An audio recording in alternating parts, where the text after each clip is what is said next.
This episode has been brought to you by CompleteNutra.com, whole family nutrition.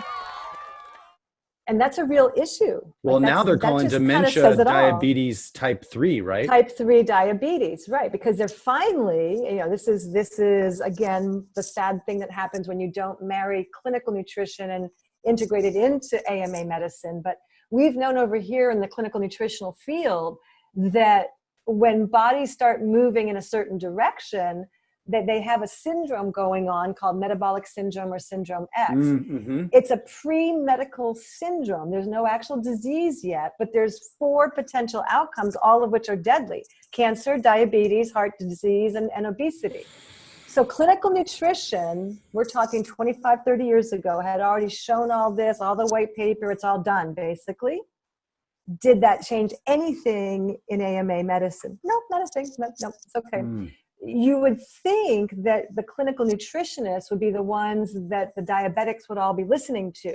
But because of advertising and lobbying and whatever else, everyone with diabetes listens to the dietitian that's still trained the way the pediatricians train mom to put the baby on the cereal. And so it's just like, it's not even good logic. It's not even rational, but it's just what's still being done. So, right. but the hope I have, here's the thing that's really interesting.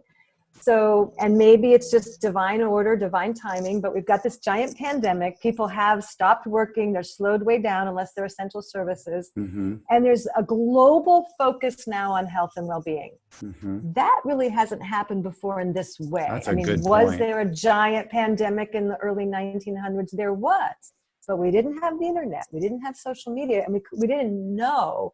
It would be a week later on the newspaper when you heard this day people died in Italy.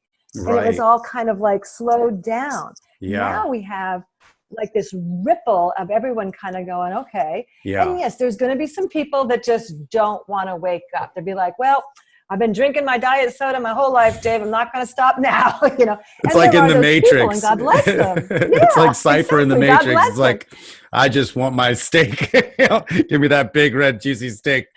Place me back in the Matrix anywhere. Just make sure I don't remember anything. Exactly. Yeah. Just make sure I'm fully wiped. So just make me like a celebrity or someone with a little bit of money. Yeah, a little bit of money would be good. So yeah, so that's the interesting thing. I've also, because I've been doing intermittent fasting for a number of years now and did a lot of experimentation with fasting. The other really simple thing that I can say to people, which I believe will give them a lot of hope in the long run, is, look, you've been lied to about even how much you need to eat. You don't need to be eating all that. That's right. You were just conned.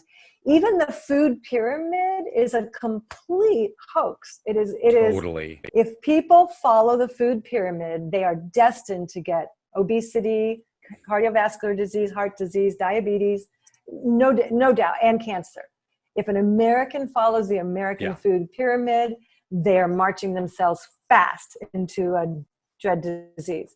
Isn't it called the Standard American Diet or the SAD? Or the SAD diet, right. And again, this is what the Surgeon General said would be the best for us. So I have a lot of hope. I think there's going to be a lot of investigation over the next couple of years about all of this. Yeah. I mean, everything from our president just decided to stop funding the World Health Organization. Wow. Look, they've caused a lot of harm. There's probably a great deal of corruption there. They did not call this pandemic properly. Maybe their loyalties aren't really for the planet, who knows? But all of this is going to mean that there's more attention on what really does work. What really does work? It really does work to chew your food. Mm-hmm. It really does work to hydrate yourself in between your meals. It really does work to be conscious while you're eating. No other animal watches TV while they eat their meals. So all of these little things can add up really fast. When you go to the farmer's market and buy that broccoli, it's going to probably taste better than the broccoli you got at the grocery store. Right. So there's all these little upsides, and I've traveled a good chunk of the world, and I do recognize that the United States of America has the worst agricultural of anything.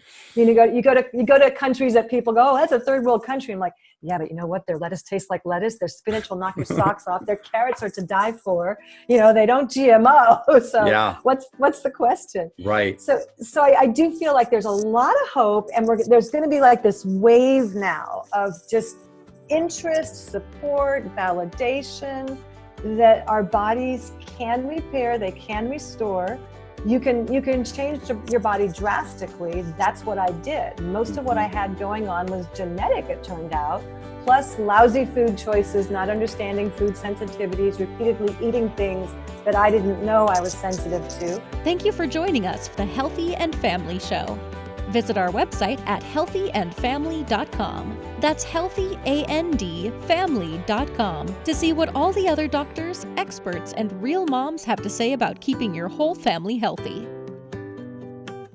This episode has been brought to you by CompleteNutra.com, Whole Family Nutrition, and aired on the Goldstone Network. People, Planet, Future.